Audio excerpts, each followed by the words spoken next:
के श्लोक नंबर 62 में भगवान स्वयं कह रहे हैं कि अर्जुन उस परमेश्वर की शरण में जा जिसकी कृपा से परम शांति व शाश्वत स्थान अर्थात सतलोक को प्राप्त होगा। वो परमेश्वर कौन है, कहां है, कैसा है, जानने के लिए कृपया अवश्य सुनिए जगत गुरु तत्वदर्शी संत रामपाल जी महाराज के अमृत वचन। श्रीमद् भगवत गीता, नीचे देखें, गीता प्रेस गोरखपुर से प्रकाशित है। जयदयाल गोविंद का इसका अनुवादक है।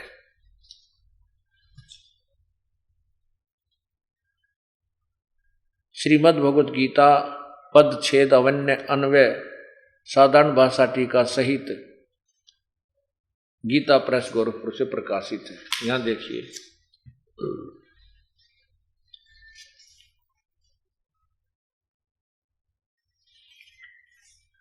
ये जयदयाल गोविंदका जी ने अपनी हाथ से जयदयाल गोविंद का अनुवाद करता है। अब इसमें आपको दिखाते हैं कि 14वें अध्याय में ये काल कहता है कि दुर्गा या प्रकृति तो मेरी पत्नी है और मैं इसके पेट में बीज स्थापित करता हूं। ये अध्याय नंबर अथ चतुर्दशो अध्याय यानी 14वां अध्याय। नीचे देखिए क्या कहता है ये काल भगवान गीता ज्ञानदाता के ज्ञानों में भी अति उत्तम उस परम ज्ञान को मैं फिर कहूंगा जिसको जानकर सब मुनिजन इस संसार से मुक्त होकर परम सिद्धि को प्राप्त हो गए हैं। क्योंकि ये तत्व ज्ञान का पता लगने के बाद सभी यहां से पीछा छुड़वा जाएंगे। इस ज्ञान को आश्रय करके अर्थात धारण करके मेरे स्वरूप को प्राप्त हुए सृष्टि के आदि में उत्पन्न नहीं होते और प्रलय काल में भी व्याकुल नहीं होते। अब देखना क्या बताता है कि हे अर्जुन, मेरी ये महत मूल ब्रह्म मूल प्रकृति, ये महत ब्रह्म, ये इसका अर्थ है, ये देखो, मम योनि महत ब्रह्म तस्मीन, इसका अर्थ है मम ब्रह्म, मुझ ब्रह्म की ये प्रकृति जो है, यहां देखना, महत ब्रह्म मूल प्रकृति संपूर्ण भूतों की योनि है अर्थात गर्भाधान स्थान है। और मैं ये काल उस योनि में चेतन समुदाय गर्भ को रूप गर्भ को स्थापन करता हूं। उस ततः माने उससे, उस जड़ चेतन के सहयोग से सभी भूतों की उत्पत्ति होती है। अब देखना नीचे चौथा अध्याय चौथा श्लोक में क्या लिखा है। हे अर्जुन, नाना प्रकार के सभी योनियों में जितनी भी मूर्तियां अर्थात शरीरधारी प्राणी हैं प्राणी उत्पन्न होते हैं। प्रकृति, यह महत ब्रह्म प्रकृति तो उन सब की गर्भ धारण करने वाली माता है और मैं बीज स्थापन करने वाला पिता हूं। यहां देखना,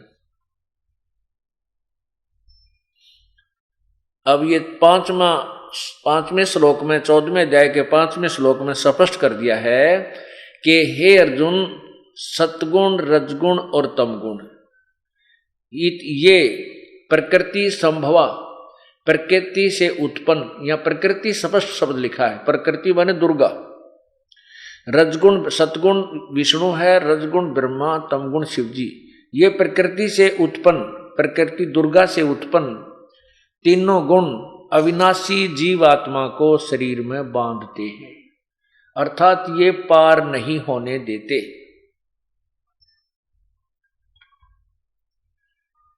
अब आपके समक्ष ये क्लियर हो गया, ये स्पष्ट हो गया है कि रजगुण ब्रह्मा जी, सतगुण विष्णु, तमगुण शिव जी, और इनकी उत्पत्ति दुर्गा और काल से हुई है।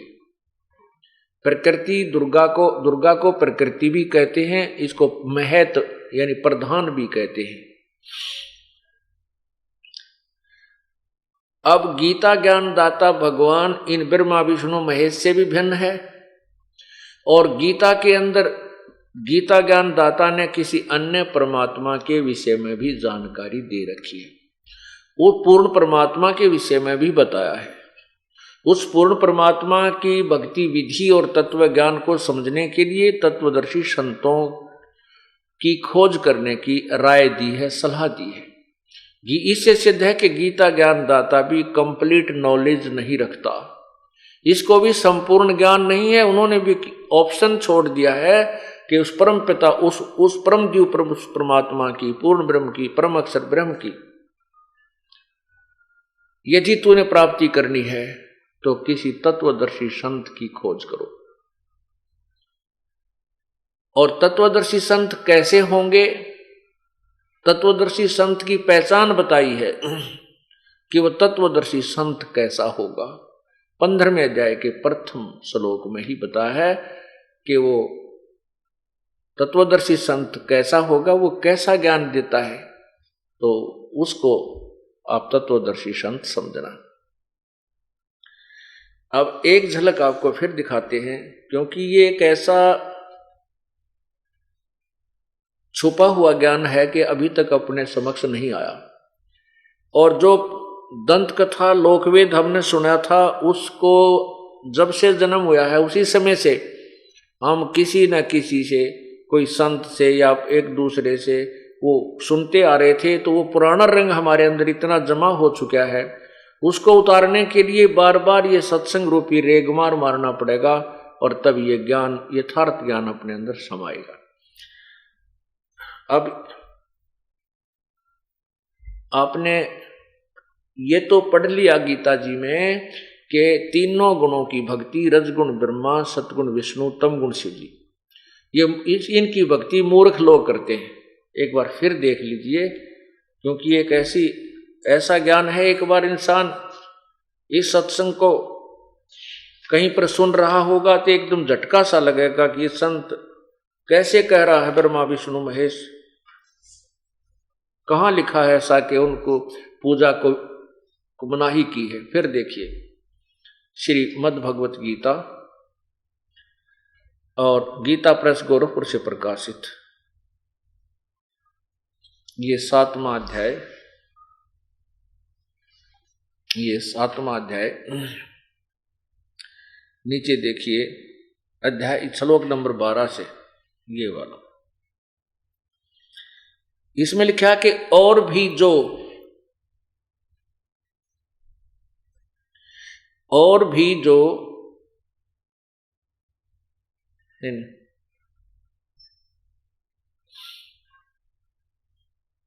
पूरा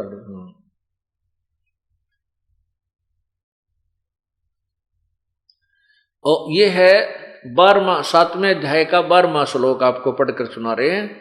और भी जो सतगुण से यानी सतगुण विष्णु जी से उत्पन्न होने वाले भाव हैं, और जो रजगुण से तथा तमोगुण से,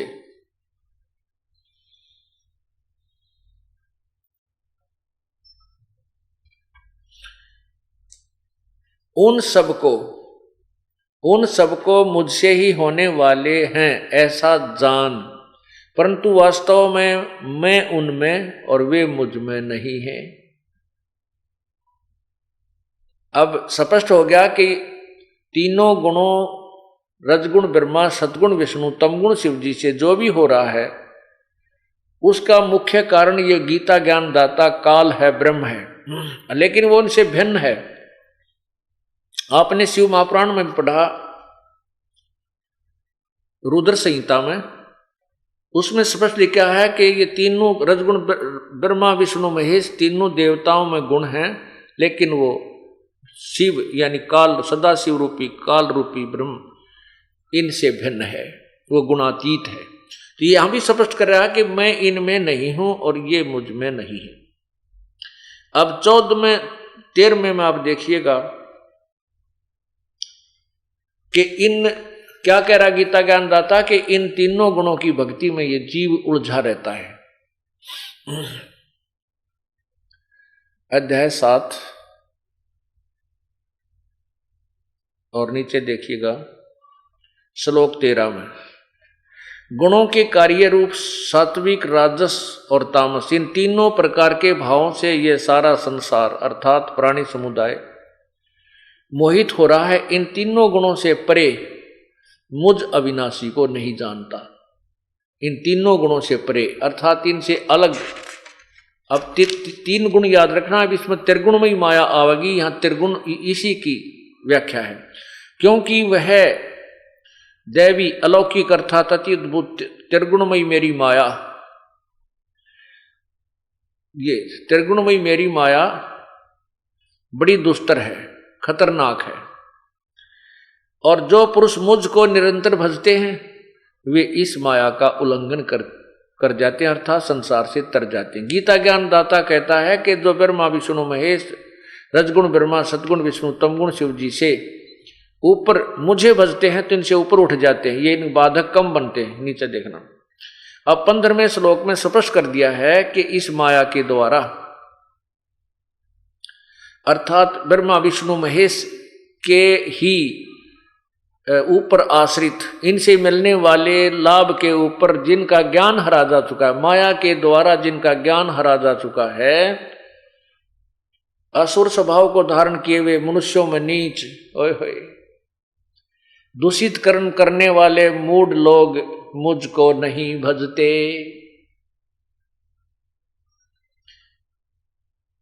अब स्पष्ट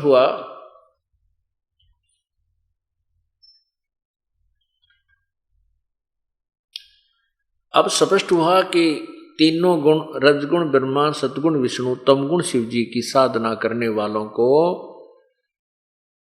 मूर्ख बताया है। राक्षस स्वभाव को धारण किए हुए मनुष्यों में नीच लिखा है, दुष्कर्म करने वाले।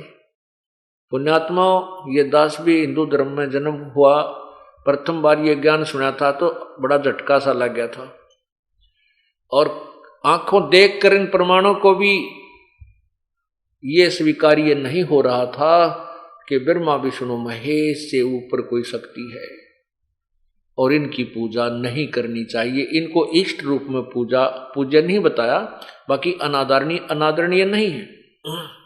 अभी आपको क्लियर करेंगे कुछ देर में। अब इसका थोड़ा सा संक्षिप्त वर्णन किया जाएगा।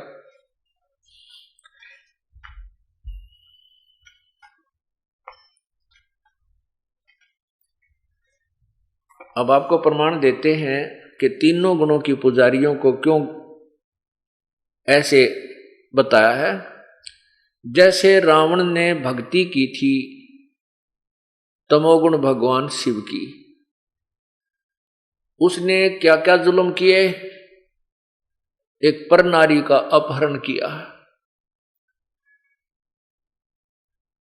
और राक्षस कहलाया। राक्षस स्वभाव को धारण किए हुए मनुष्यों में नीच ऐसा दुष्कर्म कर दिया कि भगवान की पत्नी यानी त्रिलोक की जननी को भी यानी माता को ही अपहरण कर लाया, राक्षस कहलाया। एक भस्मागिरी नाम का साधु था, उसने भगवान शिव के द्वार के आगे यानी मकान के सामने 12 वर्ष तक ऊपर को पैर करके नीचे को शीश करके भगवान शिव की उपासना की, तमोगुण भगवान शिव की उपासना की। जब वो 12 वर्ष तक साधना करता रहा, एक दिन पार्वती जी के कहने पर भगवान शिव ने पूछा कि हे महात्मा जी, आप मांगो, क्या मांगना चाहते हो मेरे से। भस्मागिरी ने उसी आसन पर तप करते हुए ज्यों का त्यों उल्टा ऊपर को पैर किए हुए कहा कि आप वचनबद्ध हो जाओ, तब मैं अपना ये तप बंद करूंगा। भगवान शिव ने कहा ठीक है, मैं वचनबद्ध हो जाता हूं, मांग क्या मांगता है। तो वचनबद्ध होते सीधा खड़ा हो गया। तप इसीलिए इतनी देर तक तप कर रहा था, इसी वास्ते खड़ा कहने लगा कि मुझे आप अपना भस्म कड़ा दे दो। एक भगवान शिव के पास एक कंगन था, कड़ा था, भस्म कंडा। उसमें वो शक्ति थी कि जिसके ऊपर शीश पे न्यू करके सिर के ऊपर ऐसे करके कह दे भस्म, वही प्राणी जल जाता था, राख हो जाती थी। इसका ज्ञान भगवान इसका ज्ञान उस भस्मागिरी को था। और भस्मागिरी के मन में के खोट था कि शिव जी की तपस्या करके शिव जी से ही भस्म कंडा लेकर शिव जी ने मारूं और पार्वती को पत्नी बनाऊं। जिसके उस दुष्ट उद्देश्य को भगवान शंकर भी ना समझ सके। इससे सिद्ध हुआ कि ये अंतर्यामी भी को ना, भगवान विष्णु जी शिव जी अंतर्यामी भी सिद्ध नहीं हुए, क्योंकि वो उसके खोट अंदर के खोट को नहीं जान सके। ये किस लिए साधना कर रहा है, तेरा शत्रु बन के तेरी तपस्या कर रहा है। अब भगवान शिव नर महात्मा के हैं, उन्होंने सोचा भी महात्मा है, जंगल में रहना होता है, अपनी सुरक्षा के लिए कड़ा मांगा होगा, दे देता हूं, ले भाई पकड़े। अब जब उस भस्मागिरी के हाथ में भस्म कंडा आया तो तेवर बदल गया उसी समय। कहने लगा, होले शंकर होशियार, तुझे मारूंगा, पार्वती को अपनी पत्नी बनाऊंगा। बताया को बात हुई। भगवान शिव जी ने सोचा, अच्छा मूर्ख रहे तो देख, पागल मेरे पीछे पड़ लिया। अब भगवान शिव जी आगे आगे बस और भस्मागिरी पीछे पीछे। तो भगवान शिव विष्णु जी को पता चला, उन्होंने पार्वती रूप धारण किया और भस्मागिरी के सामने आकर खड़े हो गए और बोले कि भस्मागिरी रुक जा, क्यों भाग रहा है, आजा मेरे पास बैठ जा। भस्मागिरी तो ऐसी दुष्ट कर्म के लिए ये सब कुकर्म कर रहा था, 12 वर्ष तक की जो परिश्रम किया, वो पार्वती को देखते खड़ा हो गया। पार्वती जी ने कहा कि आप मुझे डांस करके दिखाओ। अब भस्मागिरी बोला, मैं तप करनिया आदमी और मुझे डांस वांस करना कुछ नहीं आता। पार्वती रूप में भगवान विष्णु जी कहने लगे, मैं तुझे डांस करना सिखाती हूं, इस हाथ को ऐसे कर, इस हाथ को ऐसे कर, इसको ऐसे कर, इस पैर को ऐसे कर। वो करेगा मूर्ख, उसकी तो बकवाद में ध्यान था। कहने लगे, इस हाथ को ऊपर ला। जब नो इस सिर पे आ लिया ना वो कड़ाई वाला हाथ, तो भगवान ने कह दिया भस्म। वो भस्मागिरी भस्म हो गया। वो भस्मागिरी फिर भस्मा असुर कहलाया। भस्मा असुर गिरी से भस्मा असुर यानी भस्मा राक्षस बन गया। फिर भगवान विष्णु ने दौड़े जा रहे शंकर के सामने प्रकट होकर कहा कि भोलेनाथ रुक जा। विष्णु जी, भगवान शंकर बोले, विष्णु भाग ले भाग ले। वो ऐसे ऐसे उसने भस्मागिरी ने मेरे से भस्म कंडा प्राप्त कर लिया है, वो फूंक देगा, भाग ले। तो भगवान विष्णु ने कहा कि ये देख, तेरा भस्म कंडा मैं ले आया हूं और उसको भस्म कर दिया है।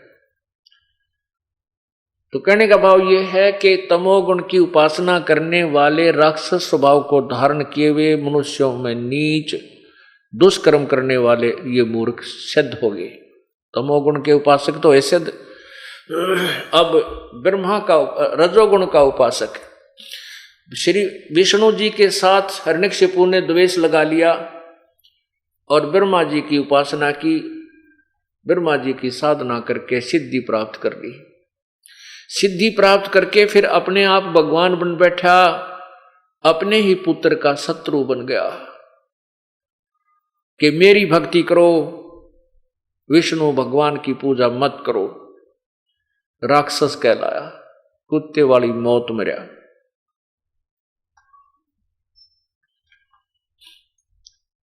अब आपको एक उदाहरण और देते हैं। एक समय हरिद्वार के अंदर कुंभ का मेला भरा।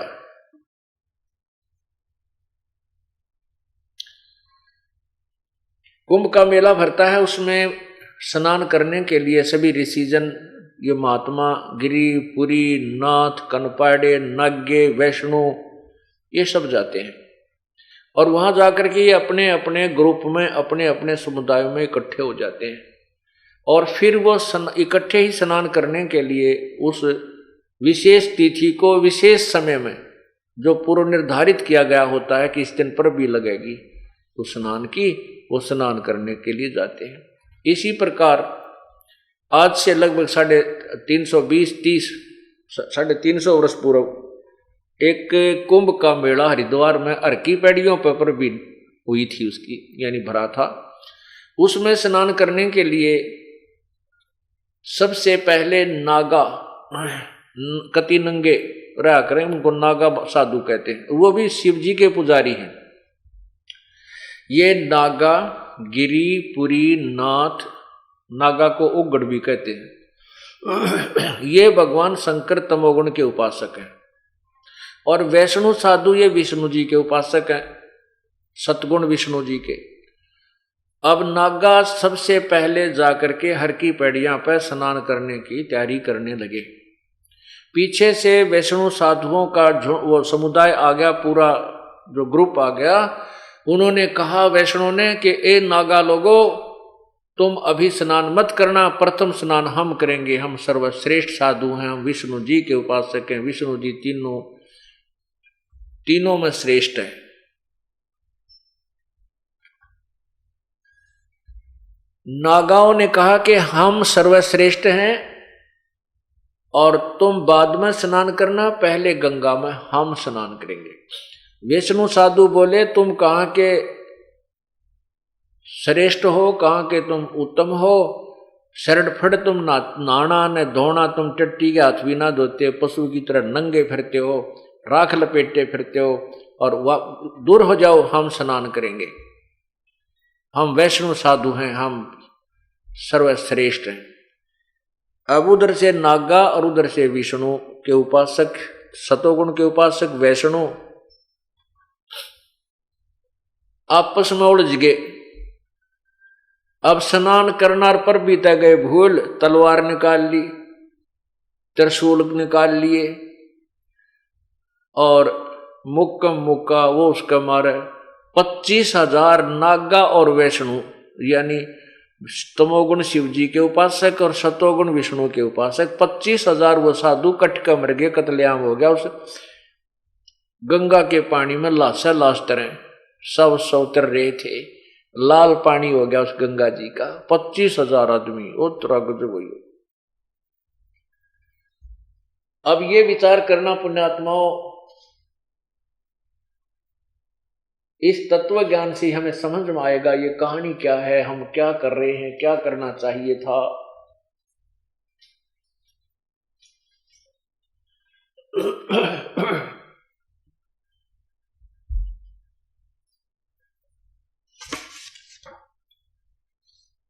अब इसके विषय में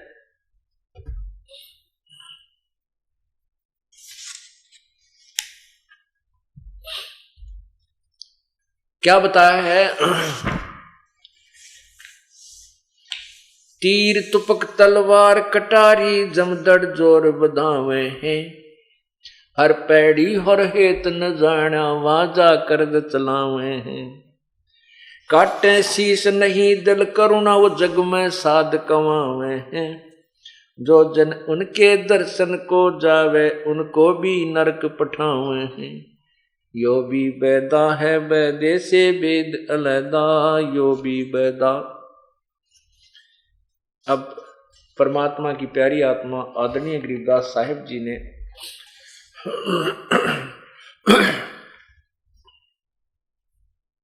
कबीर परमेश्वर से तत्व ज्ञान प्राप्त करके फिर उसका आगे विश्लेषण किया है, उसमें आपको हम सुनाते हैं।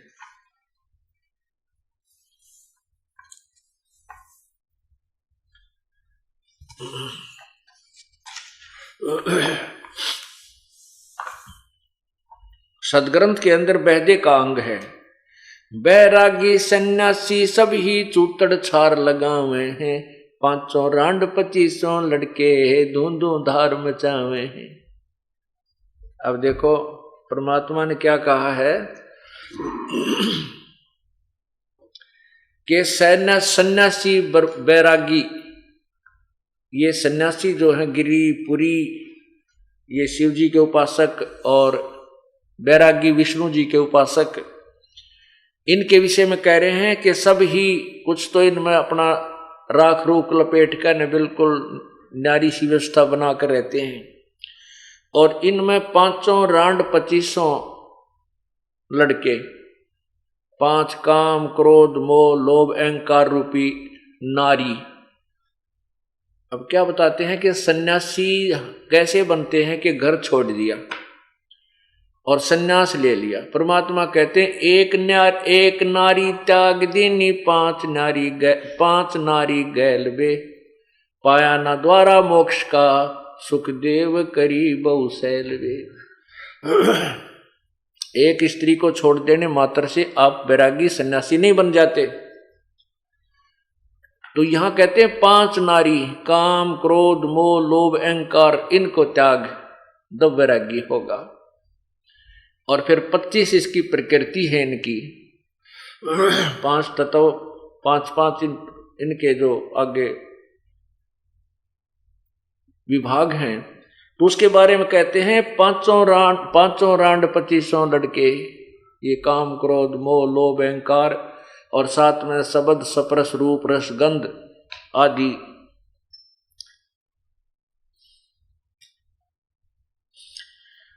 बैरागी सन्यासी सभी चूतड़ छार लगावे हैं। 5 रांड 2500 लड़के धूं धार मचावे हैं। जो भी बैदा है, बैदा माने व्यर्थ यूजलेस, मतलब कति जिसका कोई फायदा नहीं करने का, जो साधनाएं तुम करते हो वो बैदा में गिनी है, वो व्यर्थ गिनी है, यूजलेस।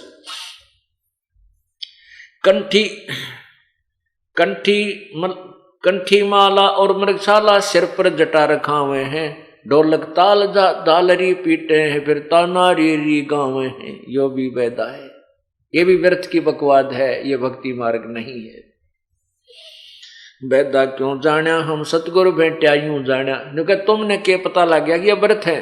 तो गरीबदास जी कहते हैं हमने सतगुरु मिल गए, वो तत्वदर्शी संत यानी पूर्ण परमात्मा स्वयं तत्वदर्शी संत की भूमिका करने जब कबीर परमेश्वर आए थे, गरीबदास जी को मिले थे पर स्वयं आकर के, और सतलोक दिखाया था। उसके बाद इस तत्व ज्ञान का प्रचार गरीबदास जी ने इस प्रकार किया।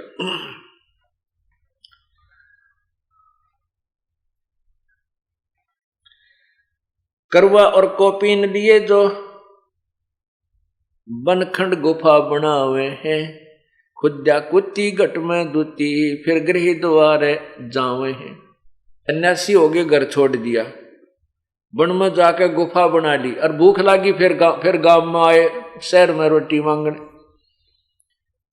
कहते हैं करवा और कोपीन लिए, एक करवा यानी लोटा ले लिया और शरीर पर कति नंगा एक लंगोट बांध लिया पर्दे पे, कति त्यागी बन गया और गुफा बना ली और रोटी मांगने फिर गांव में आया। बता क्या का वैराग लिया तूने। परमात्मा कहते हैं अपने घर में रह, काम कर, बाल बच्चा में रह और भक्ति कर, बड़ी बनाई रोटी मिले, किधर धक्के खाने ना कि ताना न जाना।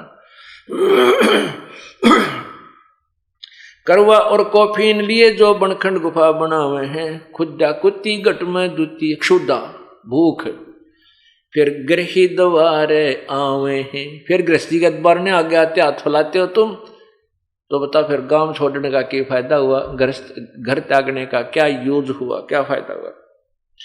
खाकी और निर्वाणी नागा, ये नागे महात्मा सिद्ध जमात चनावे हैं।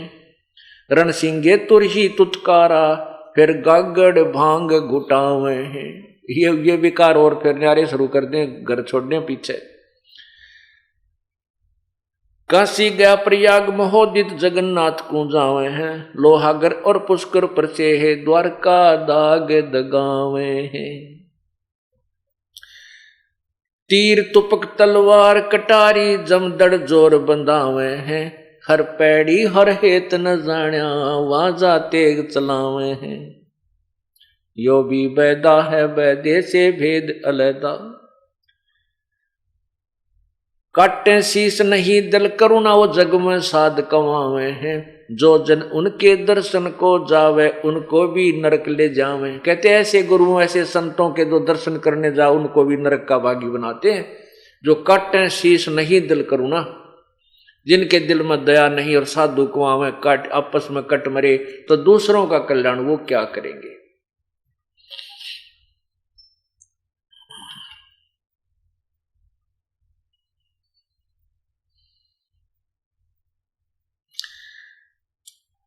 सन्यासी शंकर को भूले बम्ब महादे झावे हैं, काकड़ भांग तमाखू पीवे बकरे काट तड़ावे हैं।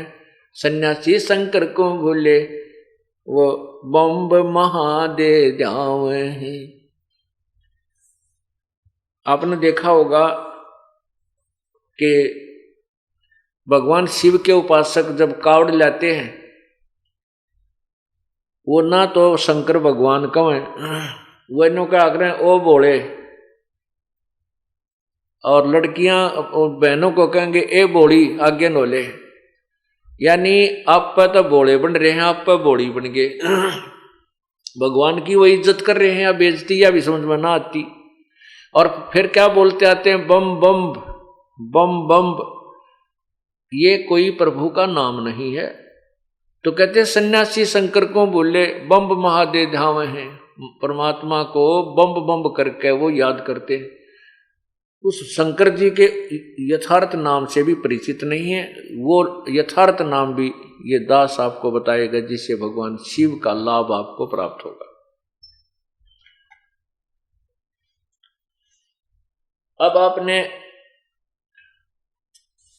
सुना कि तीनों गुण रजगुण ब्रह्मा, सतगुण विष्णु, तमगुण शिव जी के पुजारियों को पवित्र गीता जी अध्याय नंबर 7 के श्लोक 12 से 15 में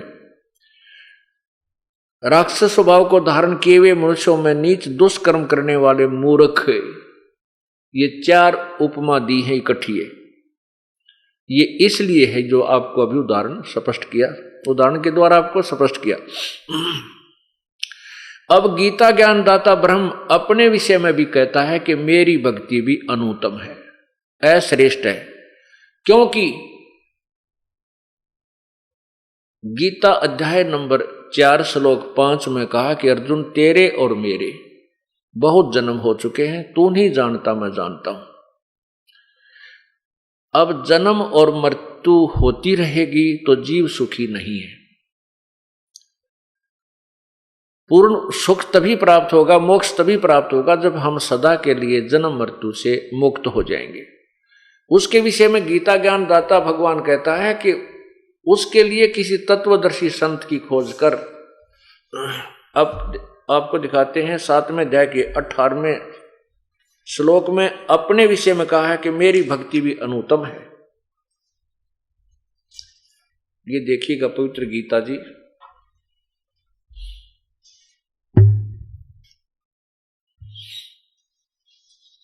अध्याय नंबर 7 के अब 15 तक आपने पढ़ा। ये देखिए 15वें का, इसमें कहा कि माया के द्वारा जिनका ज्ञान हरा जा चुका है, असुर स्वभाव को धारण किए हुए मनुष्यों में नीच दूषित कर्म करने वाले मूर्ख मूढ़ लोग मुझको नहीं बचते, गीता ज्ञानदाता कह रहा है। अब मुझको नहीं बचते, इससे सिद्ध है कि तीनों गुणों कोई और हैं जो पूजा करते हैं, वो ब्रह्मा विष्णु महेश है। अब 16 में लिखा है कि मेरी भक्ति भी 4 प्रकार के करते हैं। हे भारतवंशुम श्रेष्ठ अर्जुन, उत्तम कर्म करने वाले अर्थार्थी, आर्त, जिज्ञासु और ज्ञानी, इस ऐसे 4 प्रकार के भजन मुझको भगतजन मुझको भजते हैं। क्या बताते हैं कि मेरी साधना भी, अब तो कह रहे हैं कि मेरी भक्ति नहीं करते, ये अन्य देवताओं की पूजा करते हैं।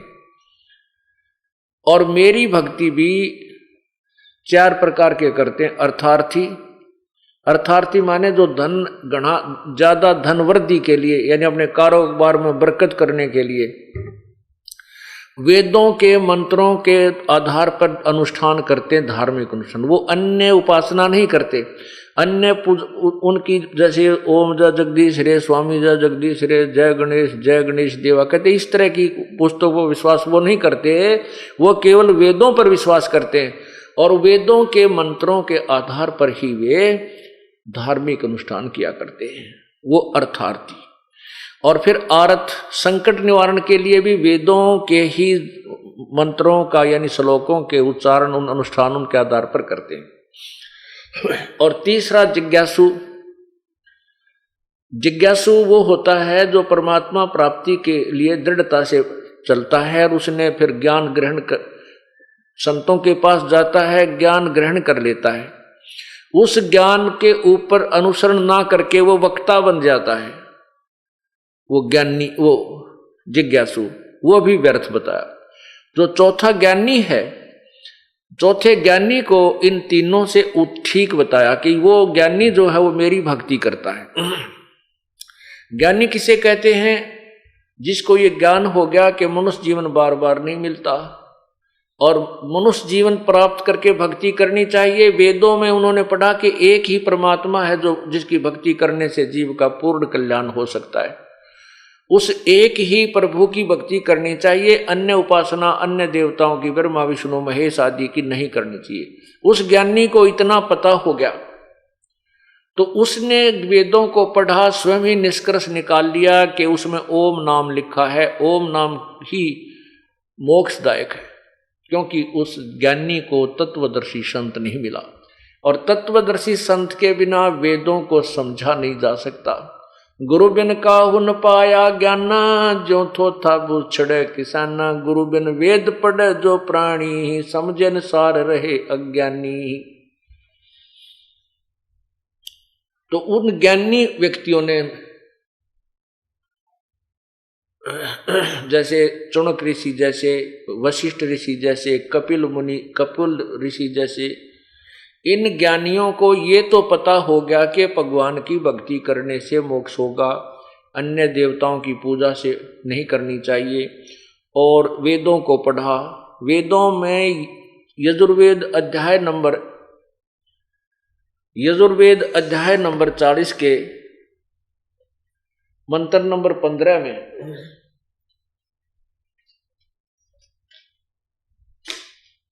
लिखा है कि ओम नाम की भक्ति कर, मेरा ओम नाम है।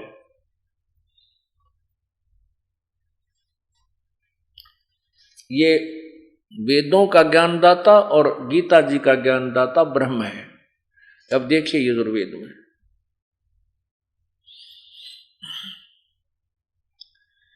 यजुर्वेद, इसमें 40वें अध्याय के 15वें श्लोक में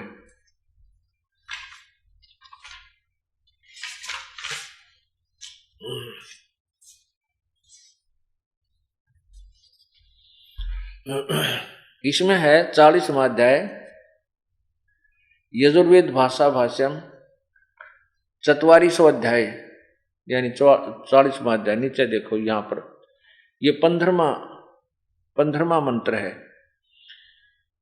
इसमें लिखा है वायु अनिलम अमृतम भस्मांतम शरीरम ओम करतो समर, ओम करतो समर किलवे समर और करतुम समर। इसका क्या अर्थ बनता है कि ओम नाम का स्मरण। अब ये अनुवादकर्ता ने इसको गलत किया है, महर्षि दानंद जी का द्वारा किया हुआ ये। इन्होंने इसमें स्पष्ट लिखा कि ओम करतो समर, करतो माने काम करते करते, किलबे माने विशेष कसक के साथ, और कर्तुम अपना वास्तविक कर्तव्य जानकर, मनुष्य जीवन का मूल कर्तव्य जानकर ओम नाम का सिमरण कर। इसका सीधा अर्थ बनता है वायोर अनिलम अमृतम इदम भस्मांतम शरीरम। इसका क्या अर्थ बनता है कि जब शरीर छोड़कर जाएगा, जब तेरे शरीर का अंत होगा, तेरा शरीर नष्ट होगा, उस समय तक भक्ति करते रहना और तेरा जो ये 5 तत्व, ये अंदर सूक्ष्म शरीर है वो अमर हो जाएगा, अर्थात उसमें कुछ शक्ति प्राप्त हो जाएगी। अब इसमें क्या अनुवाद किया है कि हे कर्म करने वाले जीव, तू शरीर छूटते समय ओम, इस नाम वाच्य ईश्वर को, इस नाम वाच्य, ओम का जाप नहीं, इस नाम वाच्य ईश्वर को स्मरण कर।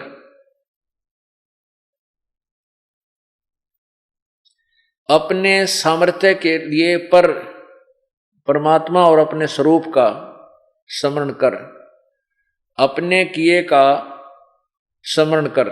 इस संसार का धनजादि रूप वायु कारण रूप, वायु को कारण रूप वायु अविनाशी कारण को धारण करता, इसके अनंतर यह नष्ट होने वाला सुखादि का आश्रय शरीर अंत में भस्म होने वाला होता है, ऐसा जान। इसका सीधा सा अर्थ है, देखो फिर समझदार आदमी हो, ओम करतो समर किलवे समर करतुम समर। ओम नाम का जाप काम करते करते सिमरण करो, कलबे माने विशेष कसक के साथ सिमरण कर, और करतुम अपना मूल कर्तव्य जानकर सिमरण कर। सीधा से अर्थ है, इसमें कोई गोलमोल की बात है कोई ना। अब ये तो गीता ज्ञान वेद ज्ञान दाता अपने लिए कह रहा है। अब इसमें 17वें श्लोक में दो भगवान, कोई और भगवान बताया है, नीचे देखो 17वां। इसमें लिखा है कि हे मनुष्यो, जिस ज्योति स्वरूप रक्षक मुझ से अविनाशी यथार्थ कारण के आच्छादित मुख के तुल्य उत्तम अंग का प्रकाश किया जाता है, जो वह प्राण व सूर्य मंडल में पूर्ण परमात्मा है। यानी वेद ज्ञान दाता किसी और पूर्ण परमात्मा के विषय में कह रहा है। वह पर प्रोक्ष रूप, वो तो गुप्त है, प्रोक्ष रूप है। और अहम में खम्भ माने स्वर्ग भी होता है या आकाश भी अर्थ होता है। मैं आकाश में, मैं ब्रह्म, अहम ब्रह्म, ये ऊपर इसका देखना।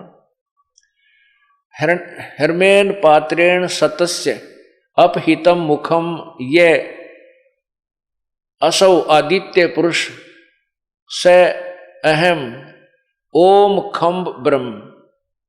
ओम अहम मैं, ओम खम्भ ब्रह्म, खम्भ माने स्वर्ग में ब्रह्म। मैं जो गीता वेद ज्ञान दाता कह रहा है कि मैं ब्रह्म, और ओम नाम के जो जाप करते हैं उसको ब्रह्म तक ले जाता, यानी स्वर्ग तक जाते हैं। और वो परमात्मा तो गुप्त है, आगे लिखा है प्रोक्ष है, सब गुण कर्म कर प्रोक्ष है। मैं आकाश के तुल्य व्यापक, सबके गुण कर्म और स्वरूप करके अधिक हूं। ओम सबका रक्षक जो मैं, उसका ओम ऐसा नाम जानो। अब इसमें क्या है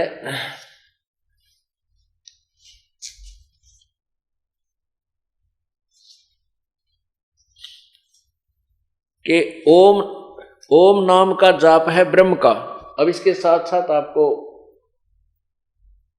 यही गीता ज्ञान दाता ब्रह्म अपने विषय में 8वें अध्याय के 13वें श्लोक में कहता है कि मेरा ओम नाम है। ये पवित्र गीता जी देखिएगा 8वें अध्याय के 13वें श्लोक में।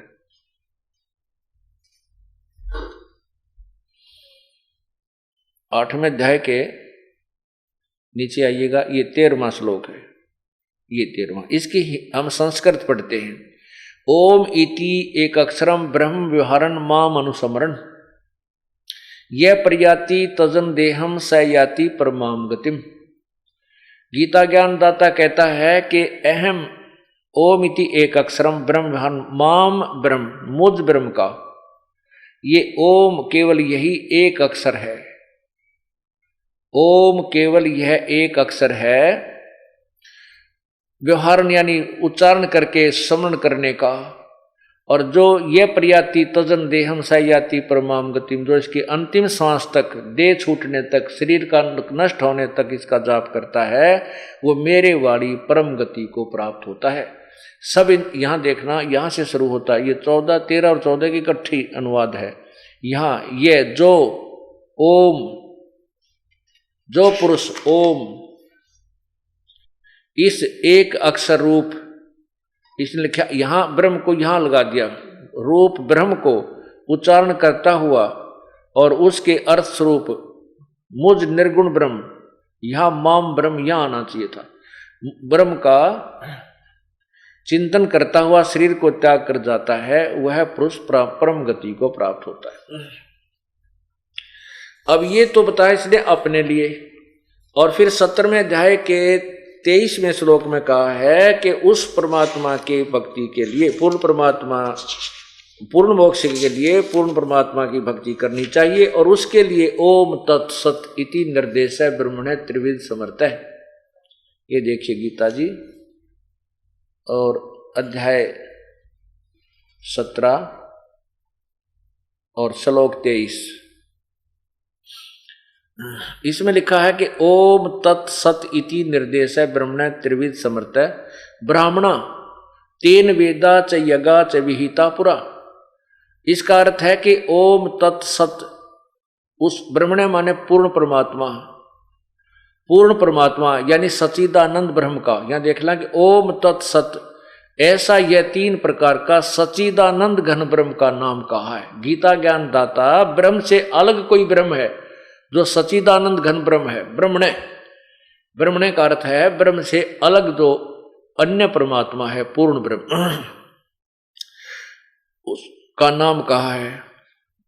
उससे सृष्टि आदि काल में ब्राह्मण और वेद तथा आदि रचे गए। नहीं, इसका अर्थ यह बनता है कि सृष्टि के प्रारंभ में ब्राह्मणा यानी विद्वान पुरुष, ब्राह्मण का अर्थ विद्वान पुरुष होता है, तो ब्राह्मण यानी विद्वान पुरुष उसी आधार पर अपनी साधनाएं किया करती थी। अब इसके लिए बताया कि पूर्ण परमात्मा की साधना तो 3 मंत्र के जाप से ओम तत्सत। अब अपना तो बता दिया कि मेरा बुझ ब्रह्म का तो ओम नाम है, उसका जो अंतिम सांस तक समन करता रहेगा मुझे प्राप्त होगा। और उस परमात्मा के पाने के 3 मंत्र का जाप है ओम तत्सत। ओम और ये तत् मिलकर के सतनाम बनता है। ये 2 अक्षर का होता है। इसमें एक ओम मंत्र है, दूसरा गुप्त है जो ये दास बताएगा जो उपदेश लेता है। तो उस 2 अक्षर के मंत्र तय एक सतनाम बनता है और फिर तीसरा जो सत्य है वो सार नाम है। फिर ये कुल मिलाकर के 3 अक्षर का ओम तत्सत एक कंप्लीट मंत्र बन जाता है। और इसकी स्मरण करने की विधि भी 3 प्रकार की है। त्रिविध समर्थ है, 3 प्रकार से इसका सिमरण करना होता है। ये गीता जी कह रही। अब गीता जी अध्याय नंबर 4 के मंत्र 34 में कहा है कि उस तत्वदर्शी संत की खोज करो, वो आपको ज्ञान देगा। अब इससे पूर्व हम ये बताना चाहेंगे कि गीता ज्ञान दाता ने अपने वाली परम गति को भी अश्रेष्ठ कहा। क्यों कहा है? क्योंकि गीता ज्ञान दाता कह रहा कि अर्जुन तेरे और मेरे बहुत जन्म हो चुके हैं, तू नहीं जानता मैं जानता हूं। ये देखिएगा गीता जी अध्याय नंबर 4 अध्याय, नीचे देखिए यहां 4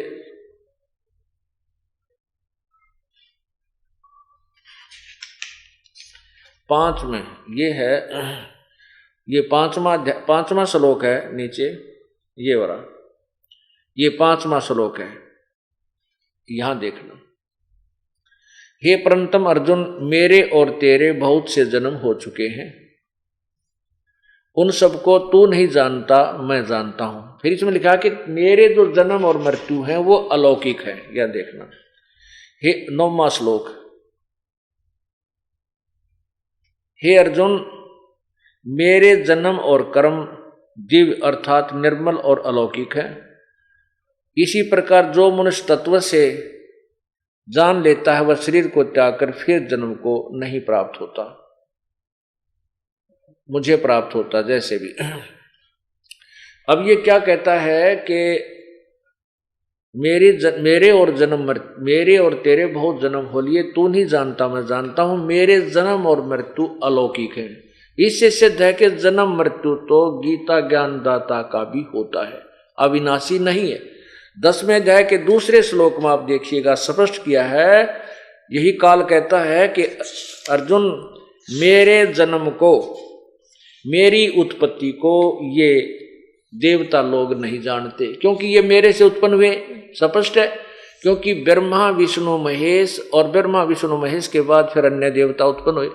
ये सभी काल से उत्पन्न हुए, दुर्गा के माध्यम से हुए। इसलिए जन्म तो इसका है, लेकिन ये देवता नहीं जानते क्योंकि ये इसके बेटे हैं, पुत्र हैं। पुत्र पिता की उत्पत्ति को नहीं बता सकते और पिता की उत्पत्ति को तो दादा बता सकता है, क्योंकि वो उससे उत्पन्न हुआ होता है। अब देखना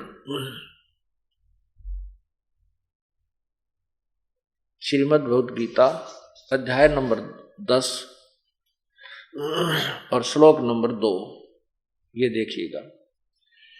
मेरी उत्पत्ति को, लीला से प्रकट होने को, मेरे प्रभाव माने उत्पत्ति, मेरी उत्पत्ति को न देवता लोग जानते हैं न महर्षि जन ही जानते हैं, क्योंकि मैं सब प्रकार से देवताओं का और महर्षियों का आदि कारण हूं, यानी इनकी उत्पत्ति का कारण हूं। इससे स्पष्ट हो गया कि गीता ज्ञान दाता यानी ब्रह्म ज्योति निरंजन का जन्म तो हुआ है, लेकिन ये देवता और महर्षि नहीं जानते, क्योंकि ये तो इस उत्पन्न हुए। अब ब्रह्म की उत्पत्ति को कौन बताओगा? पूर्ण ब्रह्म, जो इस ब्रह्म का भी पिता है।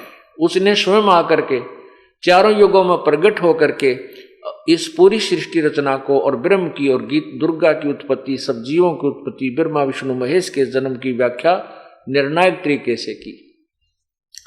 और वो इस कलयुग में भी 600 वर्ष 550 वर्ष पूर्व परमात्मा ने आकर के इसी तत्व ज्ञान को, सदग्रंथों के जो निर्णायक ज्ञान को सिंपल लैंग्वेज में कबीर वाणी के अंदर लिपिबद्ध करवा दिया, जो आज हमारे पास प्रमाणित है। अब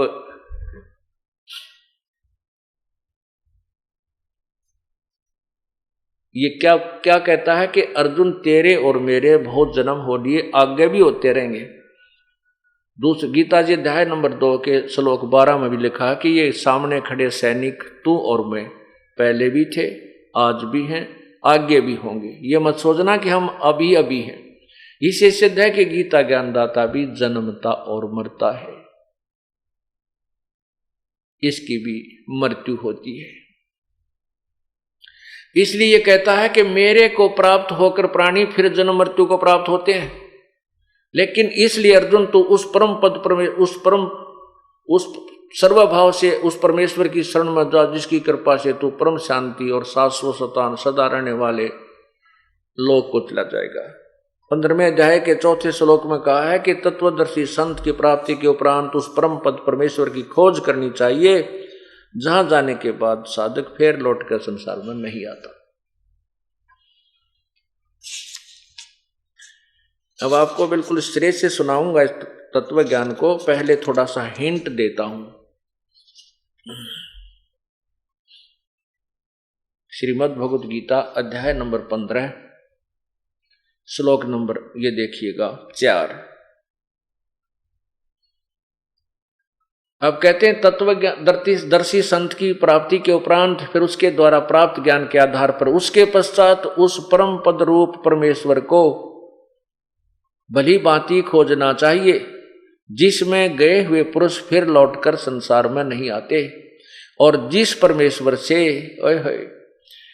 पुरातन संसार वृक्ष की प्रवृत्ति विस्तार को प्राप्त हुई है, उसी आदि पुरुष नारायण के मैं शरण हूं। गीता ज्ञानदाता कहता मैं भी उसी की शरण हूं। इस प्रकार दृढ़ निश्चय करके उस परमेश्वर का मनन और निधिध्यासन करना चाहिए। गीता ज्ञानदाता किसी और भगवान की पूजा के लिए कह रहा है। इससे सिद्ध है कि गीता ज्ञानदाता भगवान की भक्ति भी सर्वश्रेष्ठ नहीं है, उत्तम नहीं है, अति उत्तम नहीं है। अब यहां इसलिए गीता ज्ञानदाता ने कहा है कि ये ज्ञानी पुरुष, देखिए 7वें अध्याय के 18वें श्लोक में, ये ज्ञानी पुरुष हैं तो नेक आत्मा, ये चाहते हैं कि हम अपना कल्याण करवाएं, लेकिन इनको तत्वदर्शी संत ना मिलने के कारण ये मेरे वाली अनुत्तम गति में, मेरे वाली घटिया साधना के अंदर आश्रित रहे। ये देखिएगा श्रीमद् भगवत गीता अध्याय नंबर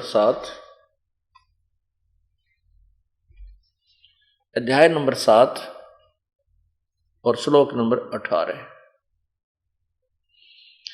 इसमें लिखा है कि उदारा सर्वे एव एते ज्ञानी तु आत्मा एव मे मतम मेरे विचार में, मे मतम, मेरे विचार में ये सभी ज्ञानी आत्मा उदार तो हैं और आस्थित से ही युक्त आत्मा माम एवं अनुतमाम गतिम, ये सभी की सभी भगवान को चाहने वाली आत्माएं मेरे वाली घटिया गति में आस्थित हैं, आश्रित हैं। इसका सीधा अर्थ बनता है। ये क्या बना है इन्होंने, ये सभी उदार हैं परंतु ज्ञानी तो साक्षात मेरा स्वरूप है ही है, मेरा मत है, ऐसा मेरा मत है, मेरा विचार है। क्योंकि वह मत गत मन बुद्धि वाला ज्ञानी भक्त अनुतम, अनुतमाम, अति उत्तम लिख दिया। अय है, अनुतमाम माने घटिया तो घटिया, अति अश्रेष्ठ लिखना चाहिए था, अनुतमाम का अर्थ अति उत्तम कर दिया। मेरे वाली अति उत्तम गति स्वरूप मुझ में ही अच्छी तरह आश्रित है। अरे तेरा गजब हो। अनुत्तम माने तो छोटे से बच्चे ने पूछ ले, वो भी अनुत्तम माने क्या बतावेगा कि घटिया। जैसे बैड, बैड का अर्थ गुड नहीं हो सकता, बैड का अर्थ गुड नहीं हो सकता। अनुत्तम, अब एक आधा सिरफरा व्यक्ति क्या कहता है, जो अपने पीछे आचार्य की पदवी लगा लेता है, शास्त्री कहलाता, वो कहता है कि समास के अंदर अनुत्तम का अर्थ होता है कि जिससे श्रेष्ठ कोई ना हो। और तेरा गजब। तो अनुतीर्ण का क्या अर्थ होगा, अनुतीर्ण, उत्तीर्ण माने पास यानी सफल, और अनुतीर्ण माने, अनुतीर्ण का अर्थ होगा यानी सबसे बढ़िया पास, फेल नहीं होना चाहिए। अनुतीर्ण का अर्थ सबसे बढ़िया पास हो गया, फिर तो सफल। अच्छा, अब उन्हीं की बात को लेते हैं कि समास में ये कहते हैं कि सबसे उत्तम, उसके बराबर दूसरा उत्तम ना हो, अनुत्तम।